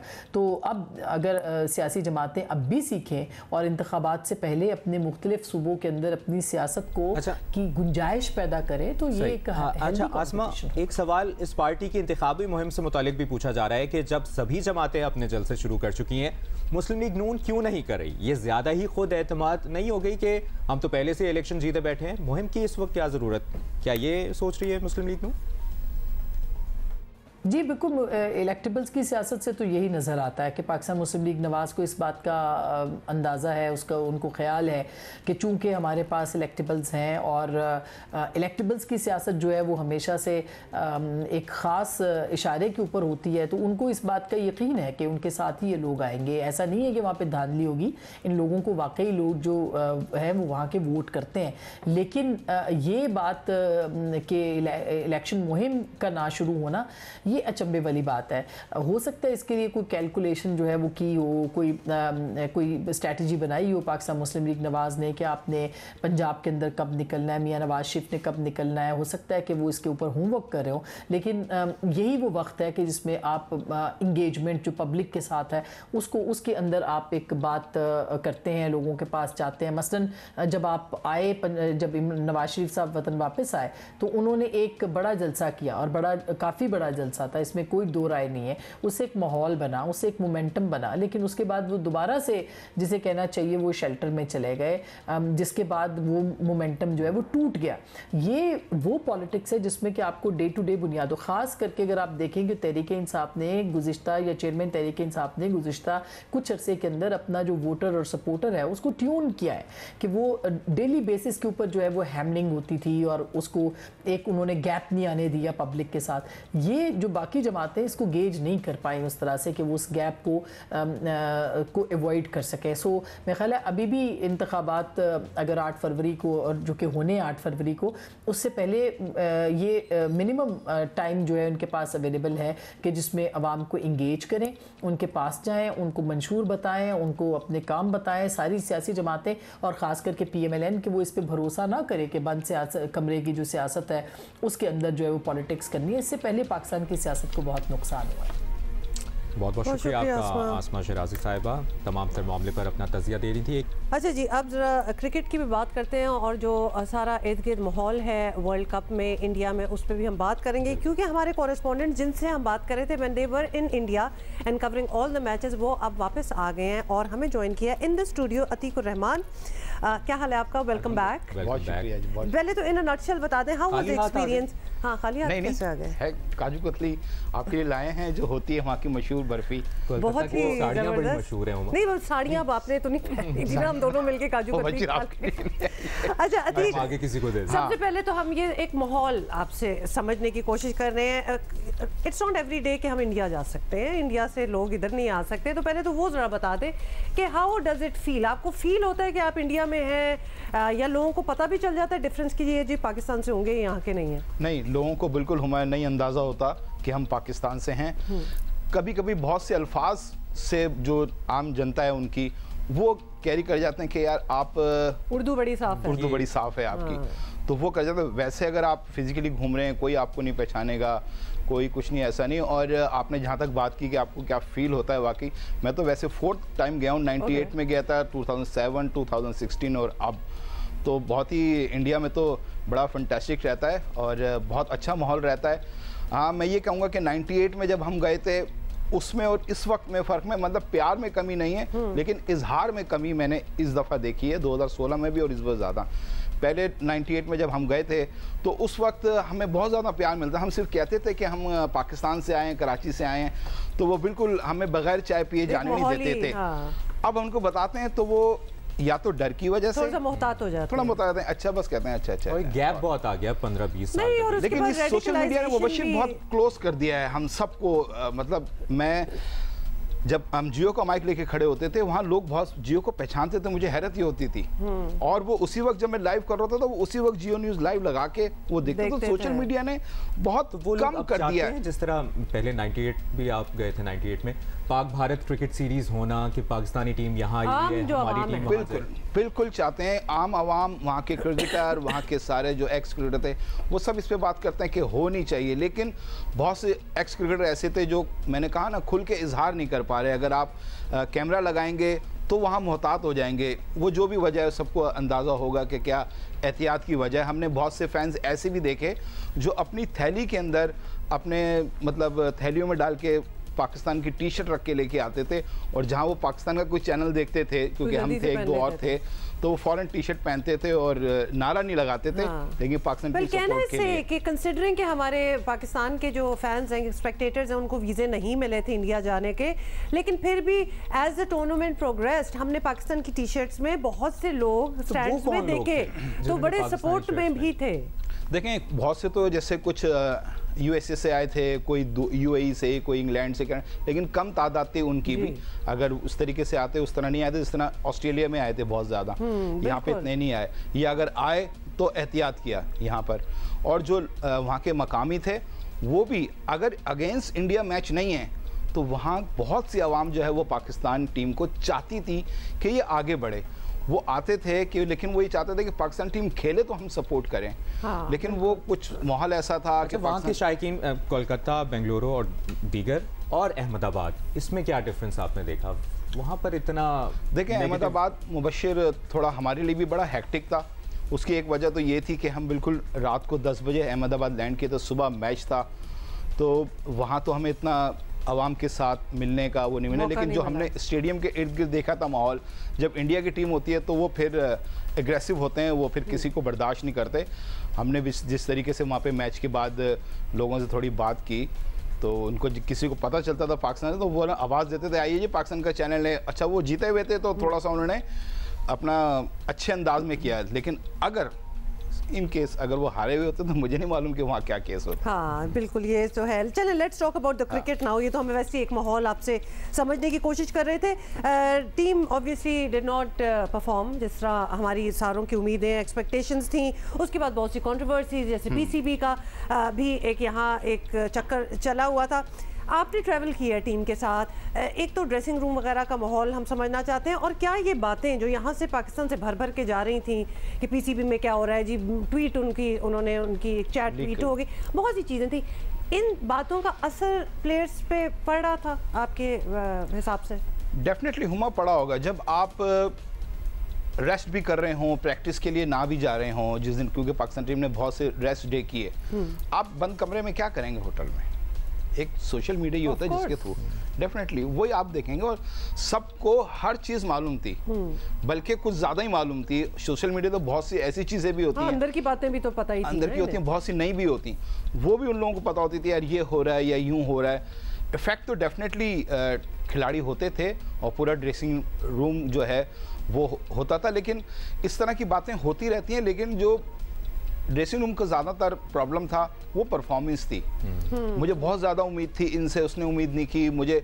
अब आप बताएं ना, दो ही हमारी टीम के शाहीन शाह अफरीदी, बाबर आजम, दोनों ही थे ना, दोनों ही नाकाम हुए हैं। बाबर आजम ने 9 मैच 320 शाहीन शाह से क्या एक्सपेक्टेशंस थी हमारी? अच्छा शाहीन शाह अफरीदी और कोई कह रहा है 18 विकेटें, ठीक है नो डाउट 18 विकेटें, लेकिन टेल एंडर को देखिए अतीक, हम यही तो समझने की कोशिश कर रहे हैं कि हमें पता है कि they are on a good day, they are the best, ये वर्ल्ड क्लास प्लेयर्स हैं, लेकिन पूरा नहीं सोच ऐसी नहीं थी, इन्होंने प्रूव किया over the years, we have to give it that much, ऐसी कोई बात नहीं है। लेकिन ये सारा कॉन्फिडेंस लेके इंडिया पहुंचना, फिर एक दिन भी परफॉर्म ना कर पाना, व्हाट हैपेंड? हम ये बात समझ रहे कि आपको जाते ही क्या हो गया कि आप इन ऑ आ गए, या फिर प्रैक्टिस भी आपकी चल रही थी? हम पिन पॉइंट करने की कोशिश कर रहे हैं कि हुआ क्या। देखें हम वर्ल्ड कप को देख रहे हैं, वर्ल्ड कप से पहले एशिया कप देख लें तो वहीं हम फेल हो गए, स्टार्ट हो गई थी हम वहीं से हमारी परफॉर्मेंस जो है वो डाउन शुरू हो गई थी, और वो कैरी करते हुए चली, वो टीम डरती हुई चली कि अब हारना शुरू हो गए। इन टीमों ने, इन खिलाड़ियों ने हार नहीं देखी, हार के बाद रिएक्शन नहीं देखा, हमेशा खुद को टॉप पे देखा, हमेशा परफॉर्मेंस देखी, हमेशा विन देखा। कहा जाए कि कोई बड़े इम्तिहान में नहीं हम पड़े। हमें एशिया कप आया, इंडिया से वो 2 दिन वाला मैच 228 रन की शिकस्त, और उसके बाद इतना बुरा परफॉर्म कि बाकी टीमों ने 400 हम कभी संभल ही ना पाए। अगर इससे पहले T20 वर्ल्ड कप था उसमें भी तो यही परफॉर्मेंस थी। वो तो अल्लाह भला करे आपका नीदरलैंड का जिसने साउथ अफ्रीका को हरा दिया, तो हम इस तरह पहुंचे थे। अभी हम जितनी बातें करें ये कि हम आउट हो गए, अगर वो उस दिन बारिश हो जाती, हम सेमीफाइनल खेल रहे होते, तो हम दरअसल मैं यही कह रहा हूँ, हम जब जीत जाते हैं या आगे पहुंच जाते हैं हम बिल्कुल भूल जाते हैं खामियों को। पीछे क्या हो रहा था? मैं आपको 2022 ऑस्ट्रेलिया के वर्ल्ड कप की मिसाल दे रहा हूँ कि वहां भी हम बिल्कुल बाहर हो गए थे, वो नीदरलैंड ने हरा दिया, आप पहुंच गए, तो वो सारी खामियां वहीं छुप गई थी। अगर बारिश हो जाती न्यूजीलैंड और श्रीलंका के मैच में तो कितनी नाइंसाफी होती न्यूजीलैंड के साथ। न्यूजीलैंड ने कितनी जबरदस्त क्रिकेट खेली है और हम इस दफा भी यही एक्सपेक्ट करते रहे। अच्छा अब जरा बाकी टीमों का भी पूछना है। हम यहाँ बैठे हुए देख रहे हैं इंडिया अनबीटन, हम सोचते ये हैं कि ठीक है बड़े अच्छे प्लेयर्स होंगे ये वो, लेकिन फिर आपके अपने ग्राउंड्स, क्राउड आपका अपना, चप्पा चप्पा आपने हर जगह खेला हुआ है, उसके बाद आपकी IPL इतनी सक्सेसफुल है कि वो आप पूरा साल उसी में खेलते रहते हैं। फेमिलियरिटी टू द सर्कमस्टांसेस एक चीज़ है, लेकिन फिर भी परफॉर्मेंस काफ़ी वर्ल्ड क्लास है उनकी। ऐसा ही है जो हमें टीवी में नज़र आ रहा है? नहीं, परफॉर्मेंस तो इंडिया ने डेफिनेटली, ये सब चीज़ें आपको सपोर्ट करती हैं, आपका कंडीशंस, आपका क्राउड, आपको सब चीज़ का मालूम होना, ये आपको एक माइलेज जरूर देते हैं, आपको सपोर्ट जरूर करते हैं, लेकिन आप इसको ये नहीं कह सकते कि ये वजह है जीत की। आप इसको जीत की वजह नहीं कह सकते। वो बहुत अच्छे परफॉर्मेंस दे रहे हैं, उनके आप बैटर्स देखें या बॉलिंग देखें तो आउटस्टैंडिंग है। लेकिन अनबीटन ही हो जाना तो होंगे ना, अब नॉकआउट आ गया ना। हाँ। ऐसा माजी में भी हुआ था। अच्छा। हाँ, नॉकआउट में जाके जो है बिल्कुल जीतते चले गए, जीतते ऐसा ही हुआ था। फाइनल में हारेंगे और इस दफा भी मैं उस दिन हुमा को भी कहा था हिस्ट्री रिपीट होगी। नहीं, मुझे लगता है डिजर्व करती है और सेमीफाइनल नहीं, फाइनल इंडिया ऑस्ट्रेलिया का हो जाएगा। और ऑस्ट्रेलिया, क्योंकि वजह मैं ये कह रहा हूँ, इंडिया ने अभी तक ना, मुबशिर हुमा, इंडिया ने अभी तक 300 प्लस जो है वो चेस पे नहीं गए। चेस पे जाएंगे ना, चेस पे गए वो 200-250 का टारगेट चेस पे गए, वो इंडिया के लिए कुछ नहीं है। लेकिन उसके ऊपर अगर आप 350 आपको मिल गया टारगेट जिस दिन चेस के ऊपर, वहाँ इंडिया की असल इम्तिहान होगा। हम तो बहुत से लोग ये भी राय रख रहे हैं कि इस दफ़ा साउथ अफ्रीका या न्यूजीलैंड कोई नया चैंपियन बनना चाहिए। बहुत देख लिए पुराने चैंपियन। अच्छा, मैं तो खैर अनदर स्टोरी है। जानना चाहता हूँ कि रोहित शर्मा की जो on ground approach, cricketing mindset और बाबर आजम, अगर हम कंपैरिजन करें, क्या किस चीज़ ने उनको इतने आगे ले गई और हमारी कौन सी ऐसी चीज़ हमें बहुत पीछे ले गई? तो बाबर और रोहित शर्मा की कैप्टनसी को, डिफेंसिव अप्रोच बाबर की और एग्रेसिव अप्रोच रोहित शर्मा की। देखें, आप रिजल्ट तो कुछ भी हो, लेकिन आप दिल से खेलें, दिल बड़ा करके खेलें, फैसला बड़ा करके खेलें, ब्रेव डिसीजन लें ग्राउंड के अंदर। रिजल्ट तो जो भी आएगा, लेकिन अगर आप डर कर खेलेंगे, रुक कर खेलेंगे, डिफेंसिव अप्रोच लेंगे, स्लिप नहीं लेंगे और आपके अपने खुद भी परफॉर्म नहीं करेंगे, तो फिर के साथ ये सब चीज़ होना। डिफेंसिव अप्रोच, ये कई दफ़ा बाबर पे सवाल भी हुए कि आप क्योंकि मिसबा के अंडर खेले हैं, तो मिसबा के बारे में भी कहते हैं थोड़े से डिफेंसिव कैप्टन है वो, तो हो सकता है ये चीज़ उनके अंदर आई हो, तो ये उन्होंने कहा नहीं मैं इतना डिफेंसिव नहीं हूँ, मैं लेता हूँ डिसीजन। वो तो जाहिर बात है बाबर, क्योंकि बाबर कहना है, जस्ट ऐड हियर कि बाबर ने जो भी फिर पिछले दिनों में प्रेस कॉन्फ्रेंसेस वगैरह की हैं, जब भी वो आए हैं वो बड़े डिप्रेस्ड लगते थे। मतलब ये कोई ये नहीं कि कप्तान को ऐसा नहीं होना चाहिए, कप्तान को इस तरह नहीं होना चाहिए। बॉडी लैंग्वेज से भी आप इंस्पायर कर सकते हैं कॉन्फिडेंस, कमिंग टू विच आपने उनके साथ इतना थ्रू आउट ट्रैवल किया पूरे महीने में, बहुत सी बातें हुई। फिर ऐसी चीज़ें भी, जैसे बाबर आजम की बात हुई रमीज राजा से, जिसमें उन्होंने ये डिस्कशन की whether I should continue as a captain and all that. ये क्या माहौल वहाँ बन रहा था? क्योंकि बाकी भी तो प्लेयर्स को पता है कि ये बातें हो रही हैं, हमें डाउट किया जा रहा है और हम परफॉर्म भी नहीं कर रहे, तो ये जरा सेंस दें हमें कि क्या माहौल था फ्रॉम सिटी टू सिटी जब आप ट्रैवल कर रहे थे? ये मुसलसल डर को लेके कैरी कर रहे थे हुमा। मैंने देखा इनकी पूरी बॉडी लैंग्वेज सिर्फ डर थी कि हम हार रहे हैं और रिएक्शन आ रहा है, हम हार रहे हैं और रिएक्शन आ रहा है। यही वजह थी कि बाबर पे जितना ज़्यादा दबाव था यहाँ से जितना ज़्यादा पीसीबी से इतनी ज़्यादा नहीं है बाबर की, जिस तरीके से होती है वो नज़र भी आ गई, सबको नज़र आ गई। तो बाबर खुद अकेले पड़ रहे थे। इस वजह से जब रमीज़ राजा वहाँ पर आए तो उन्होंने मशावरत की कप्तानी के हवाले से। उसके बाद जो है रमीज़ ने ये कहा कि मैं ये चीज़ पब्लिक नहीं करना चाहता, मेरे दरमियान कप्तानी के हवाले से मशावरत ज़रूर हुई है, लेकिन ये कॉन्फिडेंशियल चीज़ है, मैं पब्लिक नहीं करना चाहूँगा, मैं बताऊँगा नहीं कि मैं मैंने उसको क्या राय दी है और उसने मुझसे क्या एडवाइस दी थी। But in this day and age of social media and all, वो इतनी सी बात काफी होती है, बाकी लोग खुद ही बना लेते हैं कि क्या बात हुई होगी। लेकिन जब ये एक बात बाबर कि जिस तरह बाबर आजम पे जितनी तनकीद हो रही है उनकी कप्तानी पे, यकीनन उनकी कप्तानी में कोई बेहतरी नहीं आई, हम सब ने देखा है, लेकिन बॉलर्स से भी उतना ही सवाल होना चाहिए। शाहीन शाह अफरीदी, हारिस रऊफ को कितनी मार पड़ी है और बैट्समैनों ने परफॉर्म नहीं किया, तो मेरे ख्याल में देखें इक्वली सबसे बात होनी चाहिए। नहीं बात तो होगी, लेकिन बात यह कि जब हारिस आपका पिट रहा है तो आप जमान को लेके आते, ठीक है ना, आप अगर आपका शादाब अनफिट था तो आप फिर क्रिकेशन का आप सहारा लेके आप अबरार को लेके आते, तो आपने डिसीजन भी तो ले लिया ना। एक पिटरा है तो पिटरा है, तो वो तो बाबर की फिर वजह है ना। अच्छा, लेकिन कितनी देर बाद अप्लाई किया बाबर की भी हम कितनी देर बाद परफॉर्म किया बाबर को भी हम जरा दो हिस्सों में इस तरह डिवाइड कर लेते हैं कि बिफोर द चैट लीक और फिर वो पीसीबी की प्रेस कॉन्फ्रेंस और फिर उन्होंने जो उस पर बात की थी, press release, sorry not press conference, उसमें भी मतलब he was not doing the best any way, और बॉडी लैंग्वेज वगैरह से भी पता चल रहा था, लेकिन आफ्टर दैट तो बिल्कुल ही लगता था कि ही हैज गिवन अप। तो ये ट्रांजिशन भी हमें मैंने जैसे अभी इससे पहले इंडिया के कहा कि अगर इंडिया को क्राउड है, कंडीशन है, वो सपोर्ट ज़रूर करती है, लेकिन वो उसको जीत का हम वजह नहीं कह सकते। यही चीज़ें जो बाबर के हवाले से आप कह रही हैं, उनके ट्वीट लीक हो गया और पीसीबी से प्रेस रिलीज आ रही थी कि ये बाबर और चीफ सेलेक्टर ने टीम सेलेक्ट की हमने, ये अफेक्टेड तो करते हैं, लेकिन आप सारी वजह ये करार दे देंगे कि ट्वीट आपने जो है ना उसका लीक कर दिया जिसकी वजह से उसकी परफॉर्मेंस खराब हो गई, ये गलत है। वजह से नहीं लोग बहुत सोशल मीडिया पे लोग बहुत से कह रहे हैं कि जरा वो आप यूं करें, भाई आप डाइवर्ट करें, आप उसकी परफॉर्मेंस को, उसकी कैप्टनसी पे बात करें, हम उसी पे बात कर रहे हैं। बिल्कुल, अब ये तो ऐसी बात है कि हमारी बात होती रहेगी वर्ल्ड कप की परफॉर्मेंस पे, क्रिकेट तो हर रोज ही डिस्कस होती है। कोलकाता में सबसे मजेदार खाना कौन सा था कि हम में से कोई कोलकाता जाए तो सबसे पहले वो जरूर खाए और वो जगह माशाल्लाह इतना फिर के आए हैं, कोई एक चीज that you thought was so different? देखें, आप अगर वहाँ का रसगुल्ला जो कलकत्ता खास तौर पे वो बहुत ही डिफरेंट होता है वहाँ का, और वहाँ एक जो मुस्लिम जो एक नाम पता नहीं मुझे, अरसलान एक और शिराज, वहाँ ये दो रेस्टोरेंट थे और सारे मुस्लिम वहीं पर होते हैं क्योंकि थोड़ा हलाल फूड होता है और जायका थोड़ा पाकिस्तानी का होता है। लेकिन अगर आप कहेंगे कि वहाँ जाके पाकिस्तानी खाने तो क्या फ़ायदा, फिर क्या फ़ायदा, तो आप इंडियन खाएं। तो ये डोसा बड़ा ये थोड़ा सा अच्छे लगे। हाँ, हम साथ साथ कुछ तस्वीरें वगैरह भी दिखा रहे हैं, बड़ा डिफरेंट। आप काजू कतली तो खाएं ना यार। आप और फैजान दो पाकिस्तानी थे जो भरपूर एंजॉय कर रहे थे क्रिकेट वर्ल्ड कप की पूरी परफॉर्मेंस के बावजूद। Atiq, thank you so much for being reporting from there. हमें आपने बड़ा बताते रहे कि क्या हो रहा है। बात गजा की सूरत हाल पर बात करेंगे। गजा में इस्राइली फौज के हमले मुसलसल जारी हैं। गजा के जबालिया कैंप में 12 रिहायशी इमारतों पर बमबारी से कम 30 अफराद शहीद और कई जख्मी हो गए। खान यूनिस में भी बमबारी से 40 फ़लस्तीनी शहीद हुए हैं। अल-कुद्स अस्पताल के अतराफ शेलिंग, धमाके, शदीद फायरिंग का सिलसिला पिछले 1-1.5 माह से जारी है। आज शिफा अस्पताल के डॉक्टर्स ने अस्पताल लाजमी खाली करने की इस्राइली धमकी मानने से इनकार कर दिया है। अस्पताल के डायरेक्टर ने कहा है कि अस्पताल छोड़ा तो 700 मरीज मर जाएंगे।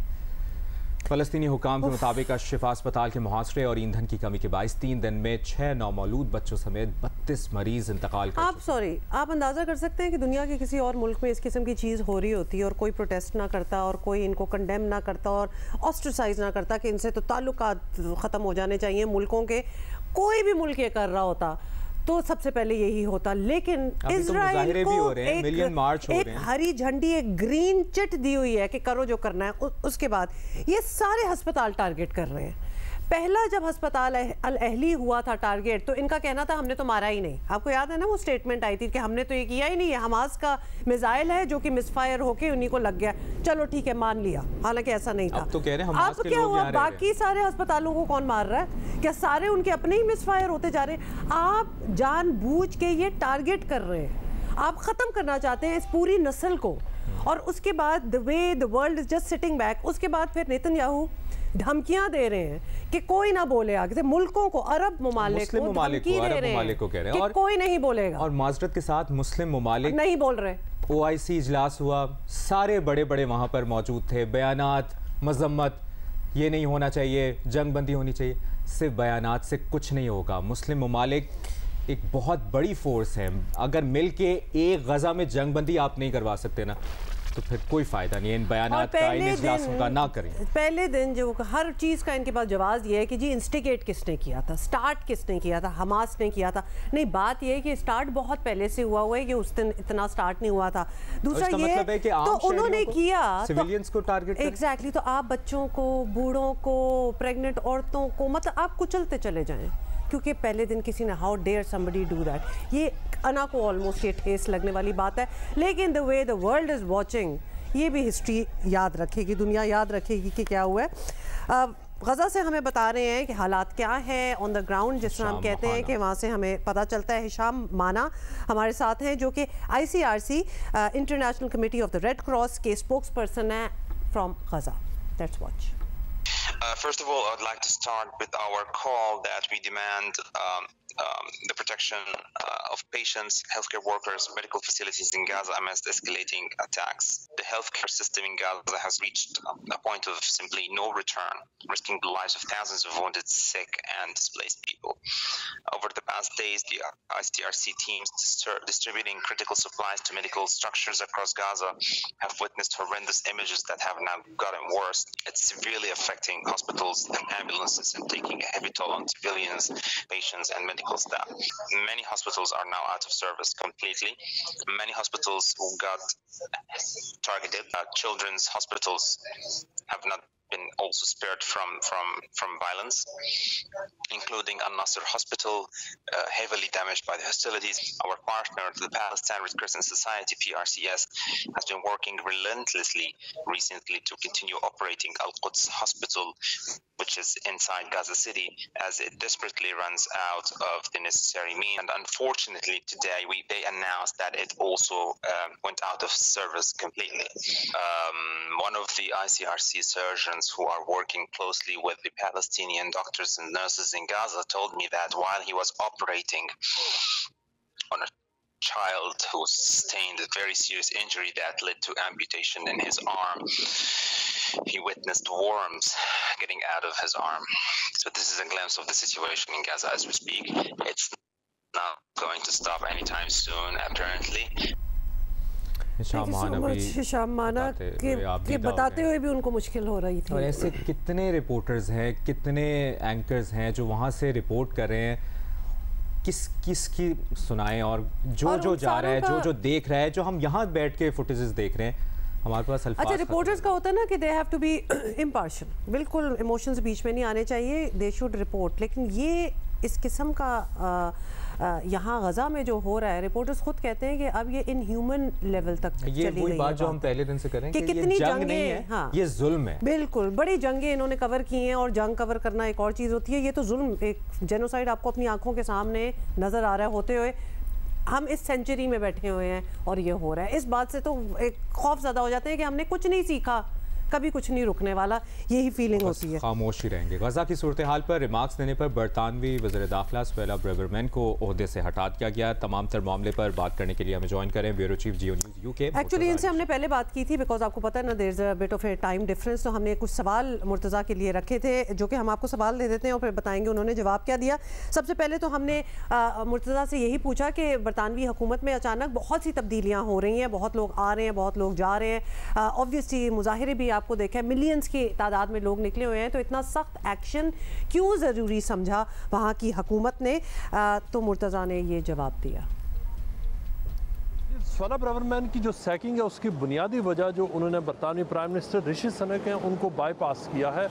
उन्होंने एक आर्टिकल लिखा सुहेला ब्रेवरमैन ने पिछले थर्सडे को जो द टाइम्स अखबार में, और उस आर्टिकल में उन्होंने जो मेट्रोपॉलिटन पुलिस है, स्कॉटलैंड यार्ड है, उसके ऊपर उन्होंने संगीन इल्ज़ामात आयद किए और उन पर हमले किए, जिसके बाद बरतानिया में एक बहुत बड़ा बुहरान पैदा हुआ था। और उस आर्टिकल में उन्होंने बाकायदा तौर पर उन्होंने मेट्रोपॉलिटन पुलिस के जो प्रोफेशनल कंडक्ट है उसके ऊपर इल्ज़ामात लगाए, सवालात उठाए, और उन्होंने ये इल्ज़ाम लगाया कि मेट्रोपॉलिटन पुलिस जो फ़लस्तीन की हमायत में जो लोग मुजाहरे करते हैं उनके साथ वो नरम रवैया रखते हैं, जबकि जो मुख्तलिफ दीगर ग्रुप्स हैं, जो रेसिस्ट ग्रुप्स हैं, फाशिस्ट ग्रुप्स हैं, जो एंटी इमिग्रेंट ग्रुप्स हैं, उनके साथ पुलिस सख्त बर्ताव करती है। ये एक ऐसा कंपैरिजन था जिसकी वजह से बहुत ज़्यादा उस आर्टिकल के पब्लिश होने के सिर्फ 48 आवर्स के बाद जिस जगह पर हम खड़े हैं डाउनिंग स्ट्रीट के सामने, यहीं पर जो रेसिस्ट और जो फाशिस्ट ग्रुप्स हैं उन्होंने यहाँ आकर पुलिस के ऊपर रिमेम्बरेंस डे के ऊपर बाकायदा हमले किए और कई पुलिस वालों को ज़ख्मी भी किया। ये वो सारे वो लोग हैं जो हफ्ते के दिन जहाँ जमा हुए थे और उनका यहाँ पर जमा होने का मकसद जो फ़लस्तीन के लिए मुजाहरा करने वाले लोग थे उनके साथ टकराव था। और इसकी वजह से जो स्वाला ब्रावरमैन के ऊपर ये इल्ज़ाम था कि उन्होंने उन रेसिस्ट को कि जो छुप गए थे उनको इनकरेज किया, उनको जुर्रत दी कि वो आकर पुलिस के ऊपर हमले करें और उनको मेन स्ट्रीम का हिस्सा एक बार फिर बनाया। जो यहाँ पर जो नस्ली तलकात हैं इस हवाले से ये एक बहुत ही एक संगीन उनसे ये एक गलती हुई। लेकिन उसके साथ साथ जो आर्टिकल पब्लिश हुआ वो आर्टिकल जिसमें उन्होंने पुलिस पर हमले किए और उन्होंने इनडायरेक्टली मुसलमानों पर और जो प्रो मुस्लिम कॉजेज़ हैं उनके ऊपर हमले किए थे, उस आर्टिकल में जो ख़ास तौर पर जिसकी वजह से उनको सैक किया गया वो पुलिस के ऊपर जो उनका हमला था वो बुनियादी वजह। मुर्तज़ा अली शाह से ये भी पूछा कि अब बरतानवी हुकूमत एक अलग स्टांस पर खड़ी नज़र आ रही है, क्या काबीना में तब्दीलियों के बाद ये समझा जा रहा है कि अब पॉलिसी में भी शिफ्ट आएगी? उन्होंने ये जवाब दिया।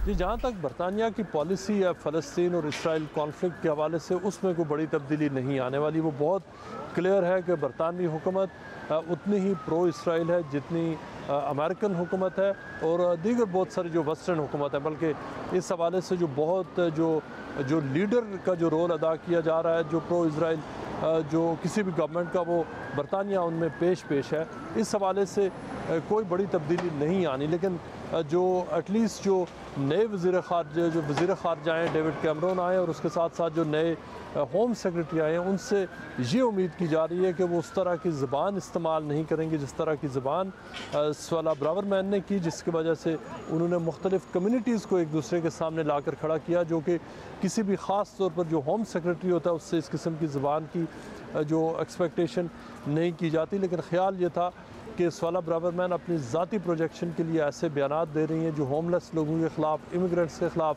पाकिस्तानीज़ के ख़िलाफ़, मुसलमानों के ख़िलाफ़ और मुख्तलिफ़ जो दीगर कम्यूनिटीज़ हैं उनके ख़िलाफ़ वो जो बयानात दे रही थी। जहाँ पर आवाम की बहुत एक क्लियर जो तादाद है वो जो इस जंग के ख़िलाफ़ है जो इसराइल ने जो फ़लस्तीन पर जो जारी की हुई है। लेकिन जो वहाँ पर जो रूलिंग जो इस्टेब्लिशमेंट है, चाहे वो लेबर पार्टी हो, कंजर्वेटिव है, दोनों लीडरशिप्स मुत्तफ़िक़ है इस बात पर कि इस जंग को बंद नहीं होना चाहिए। बल्कि लेबर पार्टी के जो लीडर हैं उन्होंने तो जहाँ तक कहा कि जो गज़ा के अंदर जो वहाँ पर जो ब्लॉकेड है, जो पानी है और दीगर जो मुख्तलिफ़ अशिया हैं वो वहाँ जो फ़लस्तीनी हैं उन तक नहीं पहुँचनी चाहिए। लिहाजा उस हवाले से तब्दीली नहीं आनी। लेकिन चंद दिनों के बाद जहाँ पर पार्लियामेंट में एक बहुत बड़ा जो पार्लियामेंट्री वोट होना है एक सीज़ फायर के हवाले से, उसमें उम्मीद की जा रही है कि जो लेबर पार्टी की बहुत बड़ी तादाद में जो पार्लियामेंटेरियंस हैं वो सीज़ फायर के लिए वोट देंगे। लेकिन लीडरशिप की अपनी मजबूरियां हैं और लीडरशिप ने जो जंग इस वक्त जारी है उस जंग की हमायत में ही लग रहा है कि फोर्सिएबल फ्यूचर में बरतानवी हुकूमत की पॉलिसी में कोई बड़ी तब्दीली नहीं आने वाली। मुर्तज़ा अली शाह सूरत-ए-हाल से आगाह करे थे। अभी एक ताज़ा खबर ये भी आई है अरब मीडिया की जानिब से कि गज़ा में खान यूनिस में इसराइली हमले में अमवात की तादाद 10 हो गई है और खान यूनिस में इसराइली हमले में शहीद होने वालों में बच्चे भी शामिल हैं। मुत्तहिदा अरब अमारात में दुबई एयर शो 2023 का आगाज़ हो गया है। पाकिस्तान समेत 140 ममालिक के जंगी और कमर्शियल जहाज़ शामिल हैं। पाकिस्तान की जानिब से इस शो में JF-17 थंडर को भी डिस्प्ले किया गया है। सुपर मशाक तैयारा भी तवज्जो का मरकज़ है।